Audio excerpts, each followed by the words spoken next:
तुलसी महारानी नमो नमो, हरि की पटरानी नमो नमो। जय श्री कृष्णा, राधे राधे। आज जो मैं आपको कथा सुनाने जा रही हूँ, ये कथा शिव महापुराण के अनुसार शंखचूड़ और तुलसी के नाम से सुनी जाती है। श्रीमद् भागवत पुराण के अनुसार यह वृंदा और जलंधर के नाम से सुनी जाती है। तो आज अपने सुनेंगे संपूर्ण कथा। बोलो श्री हरि विष्णु की जय हो। शिव महापुराण के अनुसार प्राचीन काल में राक्षसों का राजा दंभ हुआ करता था, जो कि एक महान विष्णु भगत था। कई वर्षों तक संतान न होने के कारण राजा दंभ ने शुक्राचार्य को अपना गुरु बनाया और उनसे श्री कृष्ण का मंत्र प्राप्त किया। इस मंत्र को प्राप्त करने के बाद उन्होंने पुष्कर सरोवर में तपस्या की। भगवान विष्णु उनकी तपस्या से बहुत ही प्रसन्न हुए और उन्हें संतान प्राप्ति का आशीर्वाद दिया। भगवान विष्णु के वरदान से राजा दंभ के यहाँ एक पुत्र ने जन्म लिया। इस पुत्र का नाम था शंखचूड़। बड़े होकर शंखचूड़ ने ब्रह्मा जी को प्रसन्न करने के लिए पुष्कर में घोर तपस्या की थी। शंखचूड़ की तपस्या से प्रसन्न होकर ब्रह्मा जी ने शंखचूड़ को वरदान मांगने के लिए कहा। तो शंखचूड़ ने कहा कि यदि आप मुझसे इतने ही प्रसन्न हैं तो मुझे वरदान दो कि मैं हमेशा अमर रहूं, कोई भी देवता मुझे मार ना सके। तो ब्रह्मा जी ने यह वरदान दिया और कहा कि वह बद्री वन में जाकर धर्मध्वज की बेटी तुलसी से विवाह करे, जो इस समय तपस्या कर रही है। अगर तुम्हारा विवाह तुलसी से होता है तो तुम्हें कोई भी नहीं मार सकता, क्योंकि उसका सतीत्व अखंड होगा। इसी वजह से तुम्हारा कोई भी बाल बांका नहीं कर पाएगा। इस तरह का वरदान पाकर शंखचूड़ बहुत ही प्रसन्न हुआ। उधर सावर्णी मुनि की पुत्री तुलसी अपूर्व सुंदरी थी। उसकी इच्छा थी कि उसका विवाह भगवान नारायण के साथ हो।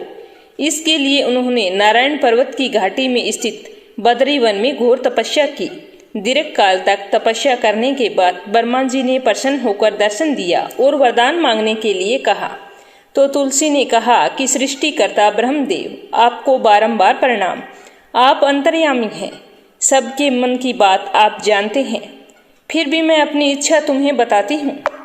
अगर आप मुझसे इतना ही खुश हैं तो मुझे वरदान दें कि मैं चाहती हूँ कि मेरा विवाह भगवान श्री हरि नारायण के साथ हो।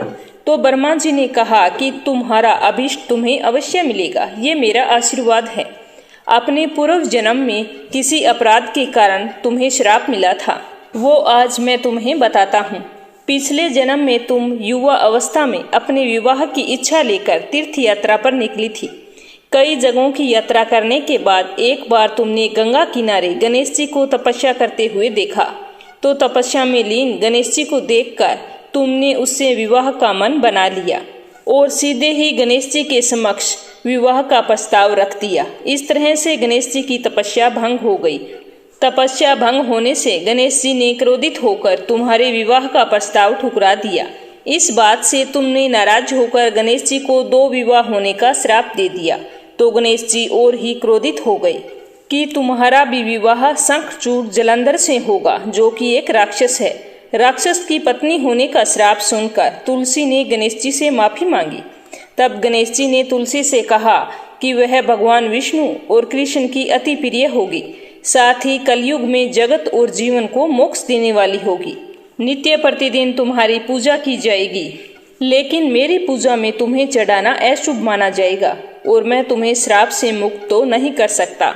इस तरह तुम्हें पूर्व जन्म में श्राप मिला था। इसी प्रकार भगवान श्री हरि नारायण के एक पार्षद को भी दानव कुल में जन्म लेने का श्राप मिला है।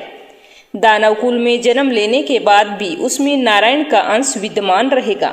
इसीलिए इस जन्म में पूर्व जन्म के पाप के शमन के लिए संपूर्ण नारायण तो नहीं, नारायण के अंश से युक्त दानव कुल में जन्मे श्रापग्रस्त पार्षद से तुम्हारा विवाह होगा। शाप मुक्त होने पर भगवान श्री हरि नारायण सदा सर्वदा के लिए तुम्हारे पति हो जाएंगे।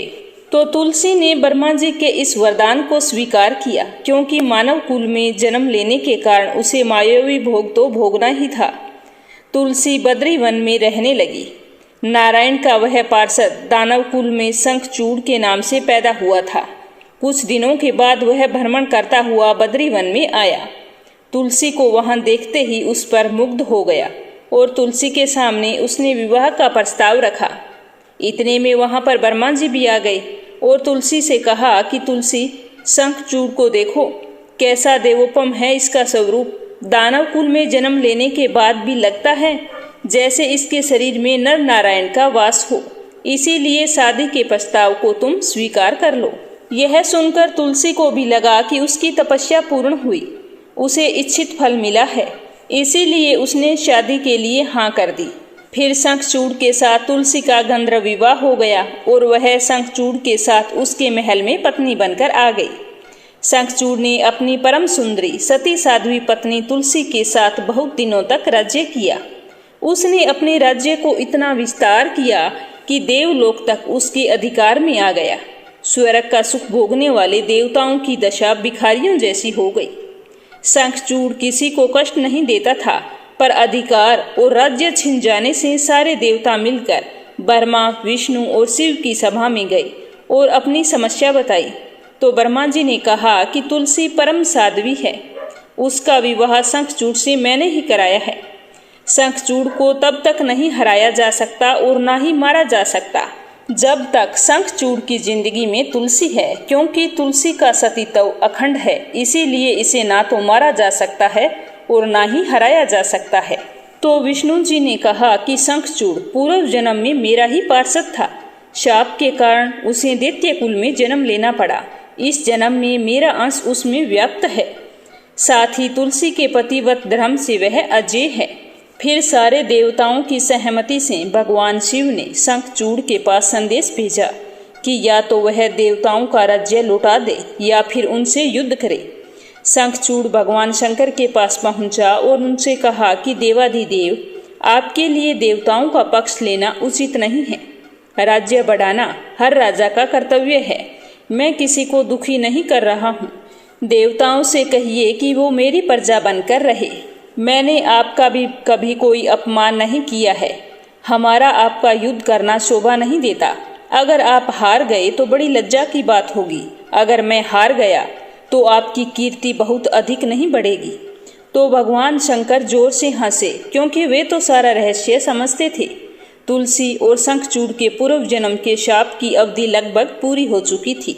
भगवान शंकर हंसकर बोले कि इसमें कीर्ति और लज्जा की कोई बात नहीं है। तुम देवों का राज्य लौटाकर उन्हें उनके पद पर बना रहने दो। युद्ध से बचने का यही एक उपाय है और मेरी बात मान लो।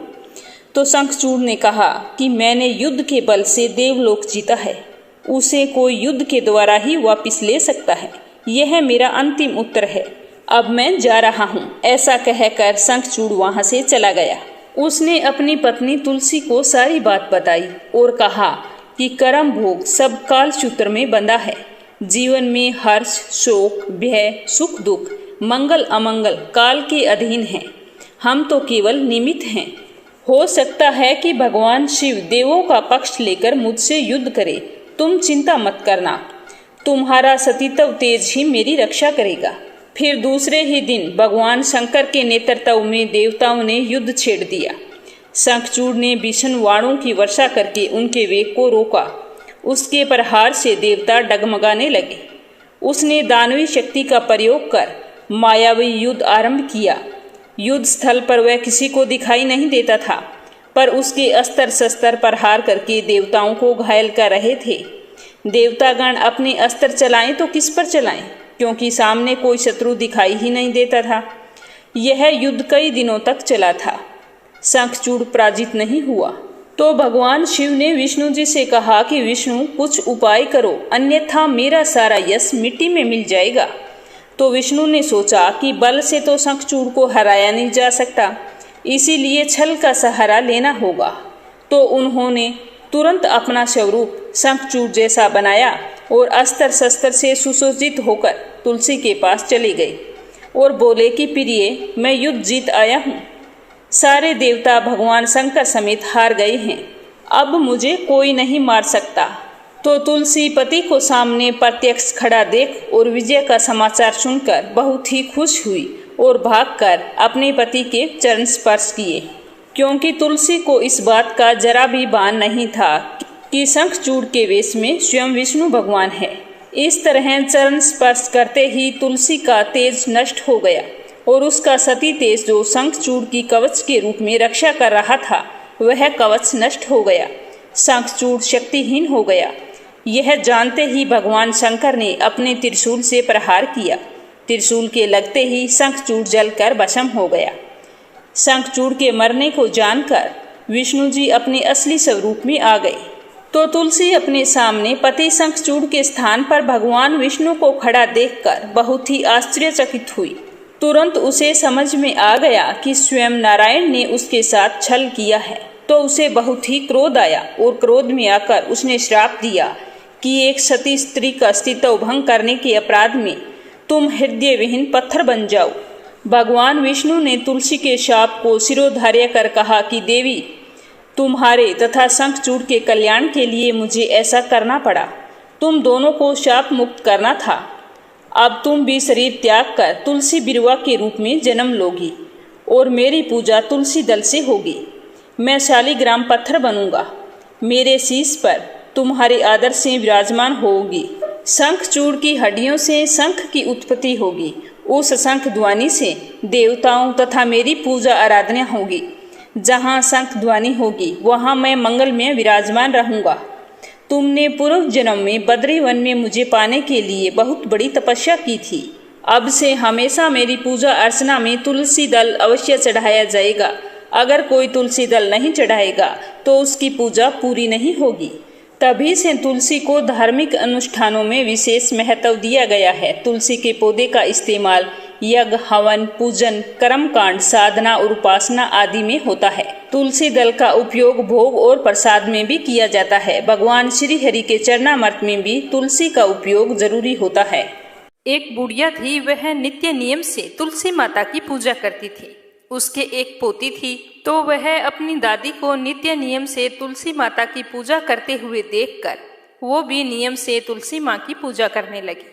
अब वह रोजाना सुबह जल्दी उठती, स्नान करने के बाद में सबसे पहले तुलसी माता को जल अर्पित करती, उसी के बाद कुछ खाना पीना करती थी। धीरे धीरे उसका यह नियम बन गया कि वो तुलसी की पूजा किए बिना कुछ भी नहीं खाती पीती थी। इस तरह समय बीतता गया। समय के साथ वो कन्या बड़ी हो गई। जब वो कन्या शादी लायक हुई तो उसके माता पिता ने एक अच्छे से घर में उसकी शादी करवा दी। शादी के बाद जैसे ही वो ससुराल के लिए विदा होने लगी तो उसकी दादी माँ ने उसे एक तुलसी का गमला दिया और कहा कि बेटा, नियम से इसकी पूजा ससुराल में भी करना, इससे तुम्हारे घर में सुख सौभाग्य की वृद्धि होगी।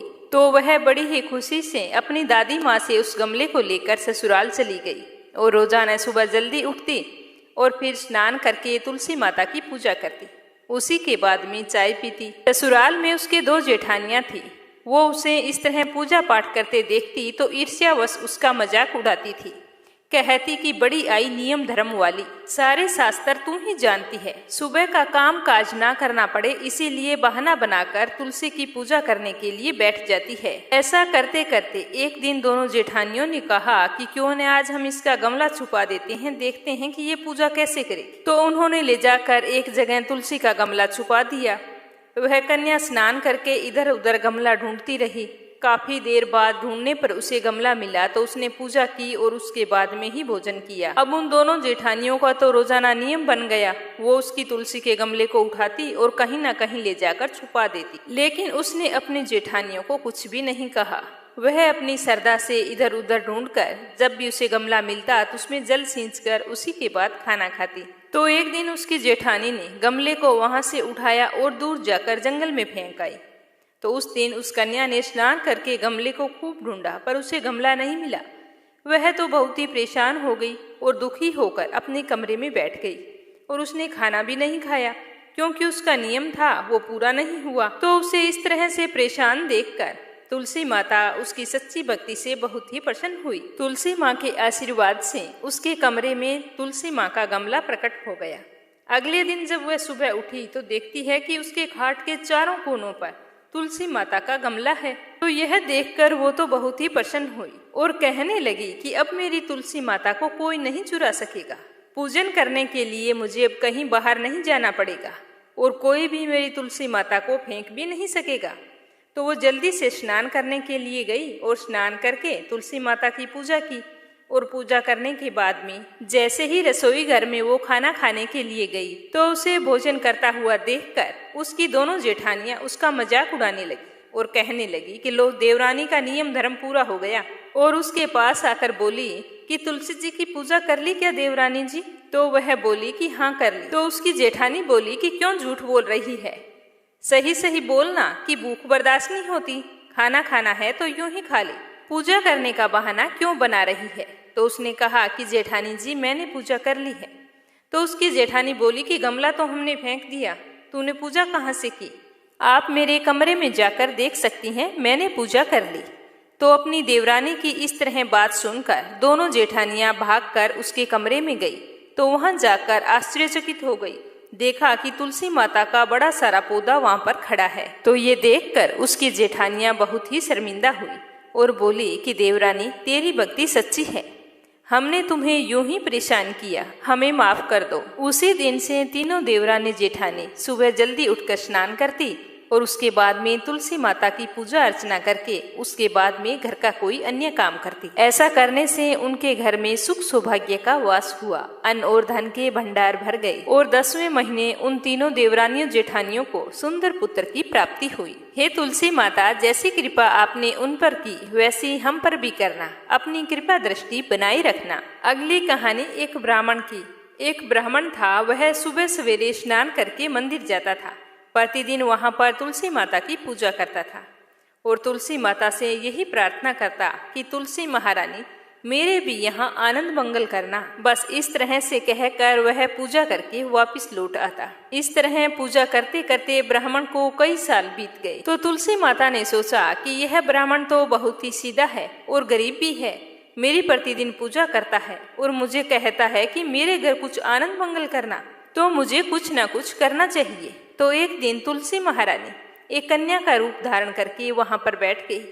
जैसे ही सुबह सुबह ब्राह्मण देवता पूजा पाठ करने के लिए आए और तुलसी माता की पूजा करके अपने घर को जाने लगे तो वह बोली कि बाबा मैं भी तुम्हारे साथ चलना चाहती हूँ। तो ब्राह्मण ने सोचा कि 6 लड़कियां तो मेरे पहले से हैं और 7 लड़कियों का मैं पालन पोषण कैसे करूँगा, लड़कियों की शादी कैसे कराऊंगा, मेरे पास तो कुछ भी नहीं है। यह सोचकर उसने उस लड़की से कुछ नहीं कहा और चुपचाप अपने घर लौट आया। दूसरे दिन जब ब्राह्मण फिर से मंदिर गया तो वह कन्या वहीं पर बैठी हुई मिली और ब्राह्मण पूजा करके आने लगा। तो वह बोली कि बाबा मैं भी आपके साथ चलूं। तो वह ब्राह्मण कुछ भी नहीं बोला और सीधा अपने घर आ गया।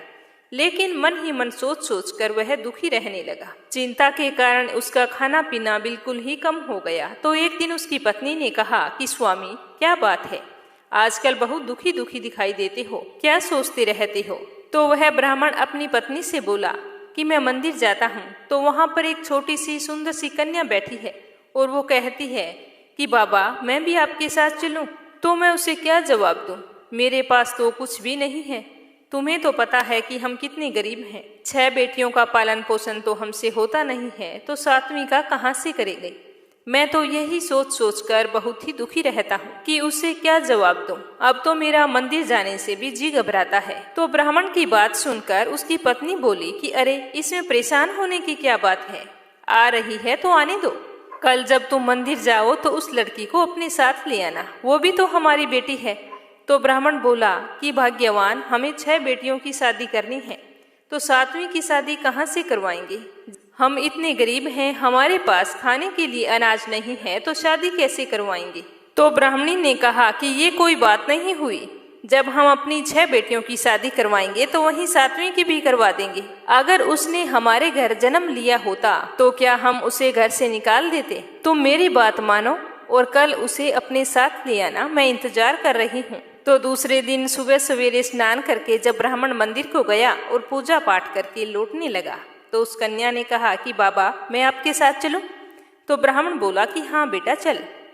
तो वह उसको लेकर घर आ गया। तो उसे देखकर उसकी माँ और उसकी 6 बहनें बहुत ही खुश हुई। वह अपनी बहनों के साथ बहुत ही खुश रहती थी और अपनी माँ का भी काम काज में हाथ बटाती थी। जब तुलसी माता कन्या के रूप में ब्राह्मण के घर आई तो उसी दिन से ब्राह्मण के तो भाग खुल गए उसकी पंडिताई का काम बहुत ही अच्छे से चलने लगा। दूर दूर के गांव से उसे बुलावा आने लगा। दूर दूर के गांव में ब्राह्मण की खूब प्रशंसा होने लगी। ब्राह्मण के तो ठाठ हो गई, सुख सौभाग्य का वास हो गया, अन्न धन के भंडार भर गए। एक दिन ब्राह्मण ने अपनी पत्नी से कहा कि हमारी 7वीं बेटी तो बहुत ही भाग्यशाली है, उसके आने से हमारे तो भाग खुल गए हैं। तो ब्राह्मणी बोली कि आप बिल्कुल सच कह रहे हैं स्वामी, मैं भी आपसे एक बात कहना चाहती हूँ। हमारी 7 बेटियां विवाह योग्य हो गई हैं, अच्छे से घर वर तलाश करके उनकी शादी कर दीजिए। तो ब्राह्मण ने कहा कि यह तो तुम बिल्कुल ठीक कह रही हो। तो दूसरे दिन जब ब्राह्मण पूजा अर्चना करने के बाद में तैयार होकर कहीं जा रहे थे, तो 7वीं बेटी ने कहा कि बाबा आज तैयार होकर आप कहाँ जा रहे हैं। तो ब्राह्मण ने सारी बात बताई।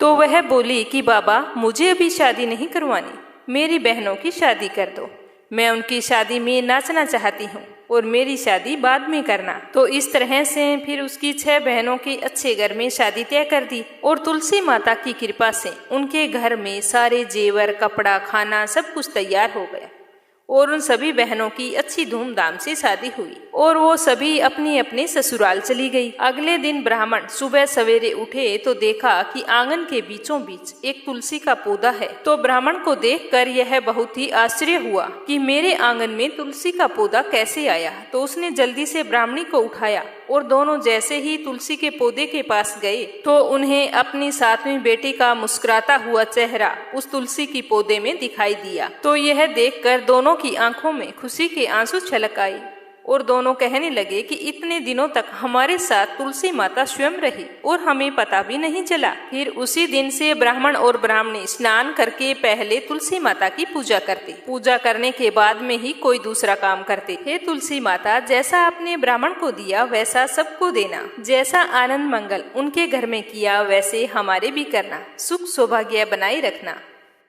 एक समय की बात है, गांव में सारी महिलाएं तुलसी माँ को जल सींचने जाया करती थी। जब सारी महिलाएं तुलसी को सींच कर घर आ जाती तो एक बुढ़िया माई तुलसी माँ को जल सींच कर कहती कि हे तुलसी माता, सबकी दाता, मैं बिड़लो सींचूं तेरो, तू कर निधार मेरो। तुलसी माता अड़ुआ दे, लड़ुआ दे, पीताम्बर की धोती दे, मीठे मीठे ग्रास दे, बैकुंठ का वास दे, चटक की चाल दे, पटक की मोत दे, चंदन का काट दे, झालर की झनकार दे, साईं का राज दे, दाल भात जीवन दे, एकादशी का दिन दे और कृष्ण जी का कांधा दे। जब तुलसी मैया इतनी सारी बात सुनती तो सोच में पड़ जाती, सोचती कि यह पूरी श्रद्धा से मेरी पूजा करती है, परंतु मैं इसकी मनोकामना को कैसे पूर्ण करूंगी। यह सोचते सोचते तुलसी मैया बिल्कुल सूखने लगी। तो इस तरह तुलसी मैया को सूखते हुए देखकर एक दिन भगवान श्री कृष्ण से पूछा कि ऐसी क्या बात है कि तुम सूखती ही जा रही हो। तो तुलसी माँ ने बताया कि रोजाना एक बुढ़िया मेरे पास आती है, जल सींचकर पूरी श्रद्धा से इतनी बात मुझे कह जाती है, इस बुढ़िया को मैं सब कुछ दे सकती हूँ, पर आपका कंधा कहाँ से दूंगी। तो यह सुनकर भगवान श्री कृष्ण बोले कि तुम चिंता मत करो, बुढ़िया माई को आशीर्वाद दो, बाकी मैं संभाल लूंगा। तो तुलसी माँ ने वैसा ही किया। तो वह बुढ़िया रोजाना जल सींचने आती और रोजाना वही कर्म दोहराती, तो तुलसी माता उसे आशीर्वाद दे देती। कुछ महीनों बीतने के बाद वो बुढ़िया माई तो मर गई। जैसे ही उसके घर वाले उसे उठाने लगे तो वो इतनी भारी हो गई कि किसी से भी उठाई नहीं जा रही थी। तो कोई कहने लगा कि पाप गांठ की माला फेरती थी, जिसकी वजह से इतनी भारी हो गई। कोई कहता था कि इतने पुण्य धर्म करती थी, फिर भी इतनी ना जाने भारी कैसे हो गई। पर समझ में किसी के कुछ भी नहीं आ रहा था। तभी भगवान श्री कृष्ण एक ब्राह्मण का भेष बनाकर वहां आते हैं और पूछते हैं कि तुम लोग यहाँ पर इकट्ठे क्यों हुए हो। तो सारे लोग कहते हैं कि ये बात है, एक बुढ़िया है बिल्कुल मरियल सी, जो आज इतनी भारी हो गई है कि किसी से भी उठाई नहीं जा रही। तो ब्राह्मण का भेष धारे भगवान श्री कृष्ण बोले कि मैं हाथ लगाकर देखता हूँ, शायद मुझसे उठाई जा सके। तो सारे हंसने लगे कि इतने सारे लोग लगे हैं, फिर भी बुढ़िया इतनी भारी है, तुम एक कैसे उठा लोगे। तो किसी बड़े बुजुर्ग ने कहा कि देखने में क्या जाता है। कहा कि ठीक है, तुम जाओ देखो। तो जैसे ही श्री कृष्ण भगवान बुढ़िया के पास गए तो बुढ़िया के कान में कुछ कहने लगे, कुछ इस तरह से कि माई तू बिड़ला सिंचा मेरा, मैं करूंगा निधार तेरा, बुढ़िया माई अड़ुआ ले लड़ुआ ले, पीताम्बर की धोती ले, मीठा मीठा भात ले, बैकुंठ का वास ले, चटक की चाल ले, पटक की मोत ले, चंदन का काठ ले, झालर की झनकार ले, साईं का राज ले, दाल भात का भोजन ले और श्री कृष्ण का कांधा ले। इतना कहते ही बुढ़िया माई तो बिल्कुल हल्की हो गई और श्री कृष्ण भगवान ने उसे झट से अपने कंधे पर उठाया और उसे मुक्ति प्रदान की। तो यह देखकर गांव वालों को बहुत ही आश्चर्य हुआ। हे तुलसी मैया, जैसा आपने उस बुढ़िया को दिया वैसा सबको देना। बुढ़िया क्यों मुक्ति दी वैसी सबको देना। अंत काल में सबको आपका कंधा मिले आशीर्वाद देना। लपसी और तपसी की कहानी। एक लपसी था, एक तपसी था। तपसी हमेशा भगवान की तपस्या करता था, लेकिन उसे चोरी करने की आदत थी। लपसी हमेशा सवा सेर की लापसी बनाता और पहले भगवान को भोग लगाता, उसके बाद में स्वयं भोजन करता। दोनों भाइयों का यही नियम था। तो एक दिन कोई बात को लेकर दोनों में कहासुनी हो गई। तो तपसी बोला कि मैं रोजाना भगवान की तपस्या करता हूँ, इसीलिए मैं बड़ा हूँ। तो लपसी बोला कि मैं रोज भगवान को सवा सेर लापसी का भोग लगाता हूँ, इसीलिए मैं बड़ा हूँ। ऐसा कहते हुए दोनों जोर जोर से लड़ने लगे। तभी वहां से नारद जी गुजर रहे थे। दोनों को लड़ता हुआ देखकर वहां आए और उनसे पूछा कि तुम दोनों लड़ क्यों रहे हो। तो दोनों ने अपने आप को बड़ा बताया और साथ में बड़ा होने का कारण भी बताया। तो नारद जी बोले कि मैं तुम्हारा फैसला कर दूंगा, कल आऊंगा, बता दूंगा भी कौन बड़ा है। दूसरे दिन लपसी और तपसी नहाकर अपनी रोज की भक्ति करने आए। तो नारद जी ने छुपकर 1.25 करोड़ की एक एक अंगूठी उन दोनों के आगे रख दी। जैसे ही भक्ति करते हुए तपसी की नजर उस अंगूठी पर पड़ी तो उसने चुपचाप से उठाई और अपने पैर के नीचे दबा ली। लपसी की नजर अंगूठी पर पड़ी, लेकिन उसने ध्यान नहीं दिया। उसने पहले भगवान को भोग लगाया और फिर स्वयं भोजन करने के लिए बैठ गया। थोड़ी देर बाद नारद जी सामने आए तो दोनों ने पूछा कि अब बताओ हम में से कौन बड़ा है। तो नारद जी ने तपसी से खड़ा होने के लिए कहा। तो वो खड़ा हुआ तो उसके पैर के नीचे दबी हुई अंगूठी दिखाई दी। तो नारद जी ने तपसी से कहा, तपस्या तो तुम करते हो, इतनी तपस्या करने के बाद भी तुम्हारी चोरी करने की आदत नहीं गई। ये अंगूठी मैंने ही तुम दोनों के आगे रखी थी। मैं ये देखना चाहता था कि तुम दोनों में से किन के मन में लालच है।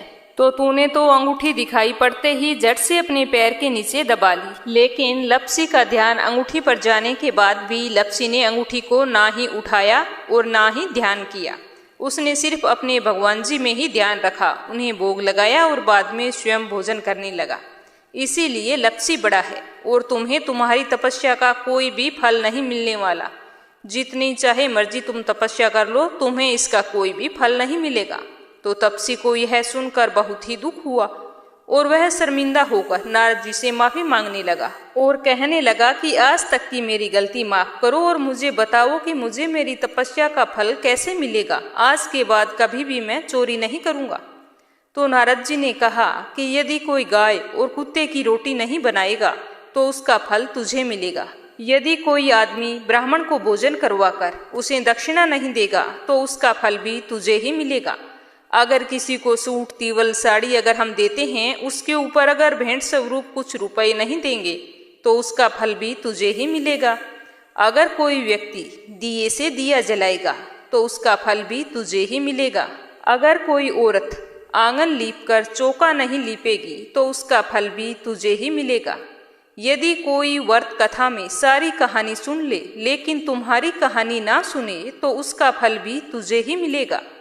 उसी दिन से हर व्रत कथा और कहानी के साथ लपसी तपसी की कहानी कहीं और सुनी जाती है। हे तुलसी माता, कहानी कहने में कोई भूल चूक हो गई हो तो क्षमा करना और हम सब पर आपका आशीर्वाद बनाए रखना। श्रद्धा पूर्वक प्रेम से बोलो तुलसी माता की जय हो।